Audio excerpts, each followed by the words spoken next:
Hello दोस्तों, यदि आप बीपीएससी शिक्षक भर्ती की तैयारी कर रहे हो तो ये क्लास स्पेशल आप लोगों के लिए ही बनाई गई है। इसमें लगभग आप लोगों को बिहार स्पेशल के 50 क्वेश्चंस करवाऊंगा और ये मेरी सीरीज़ का चौथा वीडियो है। मैं प्रत्येक पार्ट में आप लोगों के लिए 50 क्वेश्चंस करवाता हूँ। अगर आप सभी क्लासें देख लेते हो तो आपका बिहार स्पेशल से आने वाला क्वेश्चन नहीं छूटेगा। तो चलिए शुरू करते हैं, जिसमें क्वेश्चन नंबर 150 दिया है कि अशोक की धम्मनीति की जानकारी मिलती है।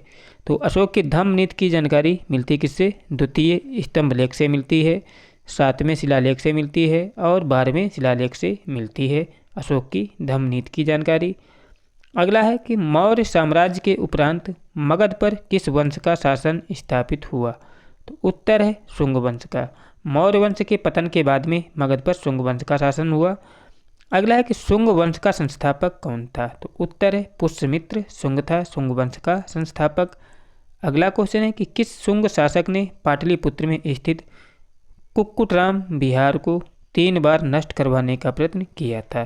तो किसने किया था दोस्तों? पुष्यमित्र शुंग ने कुक्कुटराम विहार को 3 बार नष्ट करने का प्रयास किया था। अगला है कि पाटलिपुत्र पर यवन डेमेट्रियस का आक्रमण किस वंश के समय हुआ था? तो उत्तर है शुंग वंश के समय हुआ था यवन डेमेट्रियस का आक्रमण। और अगला क्वेश्चन है कि पाटलिपुत्र पर डेमेट्रियस का आक्रमण हुआ था, कब हुआ था? उत्तर है 185 ईसा पूर्व में हुआ। अगला है कि शुंग वंश के पतन के बाद मगध पर किस वंश का शासन स्थापित हुआ? तो उत्तर है कण्व वंश का। शुंग वंश के बाद में कण्व वंश का शासन स्थापित हुआ था। अगला है कि कण्व वंश की सत्ता किसने की थी? मतलब कण्व वंश की सत्ता समाप्त किसने की थी? तो उत्तर है आंध्र सातवाहन के शासकों ने कण्व वंश की सत्ता को समाप्त किया था। अगला है कि शुंग कला के उत्कृष्ट नमूने बिहार के किस स्थान से प्राप्त हुए? तो उत्तर है ये बोध गया से प्राप्त हुए थे शुंग कला के उत्कृष्ट नमूने। अगला है कि मगध पर शासन करने वाले राजवंश का सही क्रम क्या है? तो मगध पर सबसे पहले आर्यक वंश के शासकों ने शासन किया, उसके बाद शिशुनाग वंश ने, फिर नंद वंश, फिर मौर्य वंश, फिर शुंग वंश और बाद में कण्व वंश ने शासन किया। दोस्तों ये क्रम जो है पेपर में पूछा जा सकता है। तो ये पहले क्या है? आर्यक वंश है, दूसरा है शिशुनाग वंश, फिर नंद वंश, फिर मौर्य वंश, फिर शुंग, फिर कण्व। इनको आप लोग क्रम से याद रखिएगा। अगला है कि कण्व वंश की राजधानी थी? तो उत्तर है पाटलिपुत्र थी कण्व वंश की राजधानी। और इसके बाद अगला क्वेश्चन है कि कलिंग नरेश खारवेल ने कहाँ से कीमती उपहार प्राप्त किए थे? तो उत्तर है अंग और मगध जनपदों से प्राप्त किए थे कलिंग नरेश खारवेल ने कीमती उपहार। अगला क्वेश्चन है कि गार्गी संहिता में पाटलिपुत्र पर यवन के आक्रमण के उल्लेख हैं, यह आक्रमण किसके शासनकाल में हुआ? तो उत्तर है पुष्यमित्र शुंग के शासनकाल में हुआ था। और इसके बाद में अगला क्वेश्चन है कि चंद्रगुप्त प्रथम का राज्याभिषेक हुआ था? तो उत्तर है पाटलिपुत्र में हुआ था चंद्रगुप्त प्रथम का राज्याभिषेक। अगला है कि किस शासक ने वैशाली के लिच्छवी राजकुमारी कुमार देवी से विवाह किया था? तो उत्तर है चंद्रगुप्त प्रथम ने किया था राजकुमारी कुमार देवी से विवाह। अगला है कि किस शासक ने स्वयं को लिच्छवी दौहित्र कहा था? मोस्ट एमपी क्वेश्चन है। ये कहा था दोस्तों समुद्रगुप्त ने स्वयं को लिच्छवी दौहित्र। अगला है कि गुप्त साम्राज्य की राजधानी क्या थी? तो उत्तर है पाटलिपुत्र थी गुप्त साम्राज्य की राजधानी। अगला है कि नालंदा विश्वविद्यालय की स्थापना का युग है? तो उत्तर है गुप्त युग में हुआ था नालंदा विश्वविद्यालय की स्थापना। अगला है कि बोध गया के महाबोधि मंदिर की स्थापना हुई थी, कब हुई थी? उत्तर है गुप्त काल में हुई थी बोध गया के महाबोधि मंदिर की स्थापना। इसके बाद अगला क्वेश्चन है कि आर्यभट्ट का संबंध किस नगर से था? तो उत्तर है पाटलिपुत्र से था आर्यभट्ट का संबंध। अगला है कि बिहार में 7.5 फीट ऊंची बुद्ध देव की एक पीतल की मूर्ति प्राप्त हुई है? तो उत्तर है सुल्तानगंज से प्राप्त हुई है 7.5 फीट ऊंची बुद्ध देव की एक पीतल मूर्ति। अगला है कि राजगृह में स्थित जरासंध की बैठक का निर्माण किस काल में हुआ माना जाता है? तो उत्तर है गुप्त काल में हुआ माना जाता है राजगृह में स्थित जरासंध की बैठक का निर्माण। अगला है कि बिहार में बौद्ध विहार का प्राचीनतम केंद्र क्या था? तो उत्तर है नालंदा था बौद्ध विहार का प्राचीनतम केंद्र। अगला क्वेश्चन है कि नालंदा में अवस्थित भारतीय विश्वविद्यालय में फाहियान किसके शासन के दौरान आया था? तो उत्तर है ये आया था चंद्रगुप्त विक्रमादित्य के शासनकाल के समय। अगला है कि नालंदा विश्वविद्यालय किस लिए प्रसिद्ध था? तो उत्तर है ये बौद्ध दर्शन के लिए प्रसिद्ध था नालंदा विश्वविद्यालय।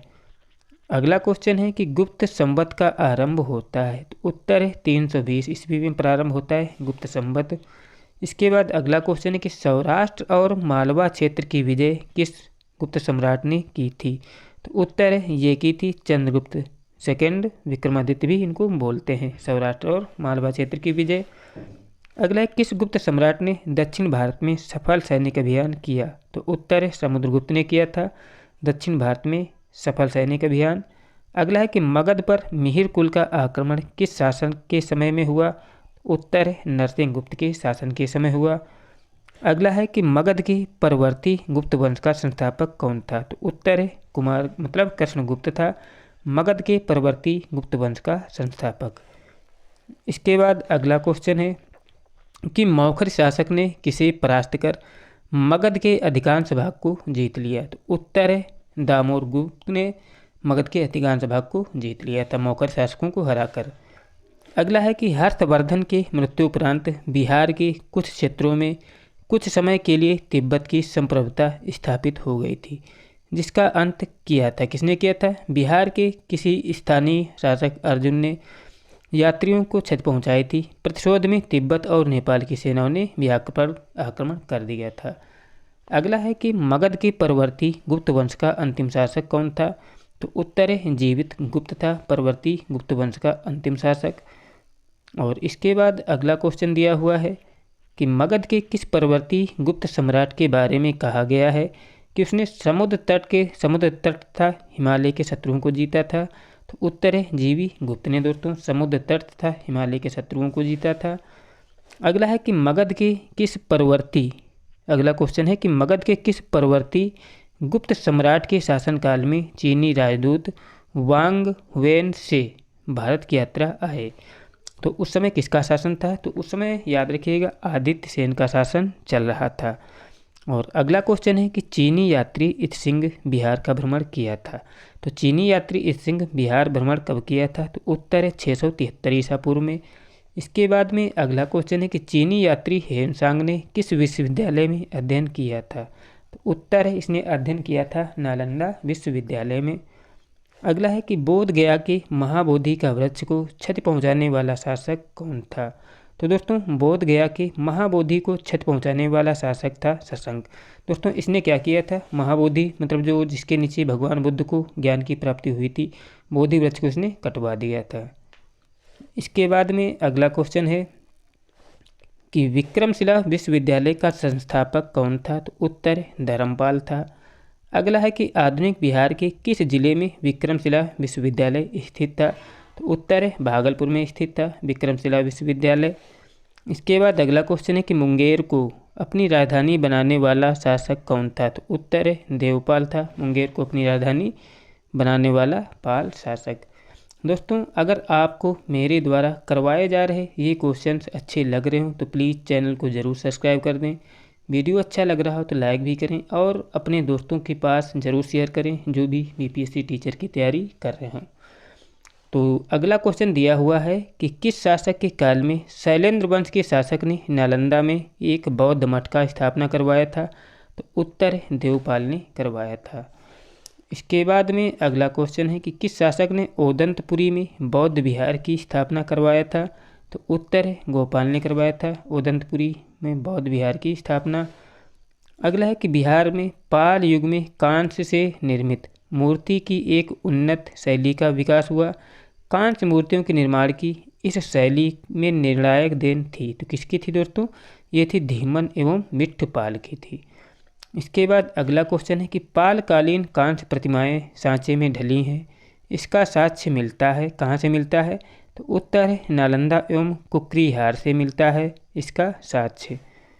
और इसके बाद में हमारा अगला क्वेश्चन दिया हुआ है कि पालकालीन मूर्ति कलाकार धीमन एवं विट्ठपाल किसके समकालीन थे?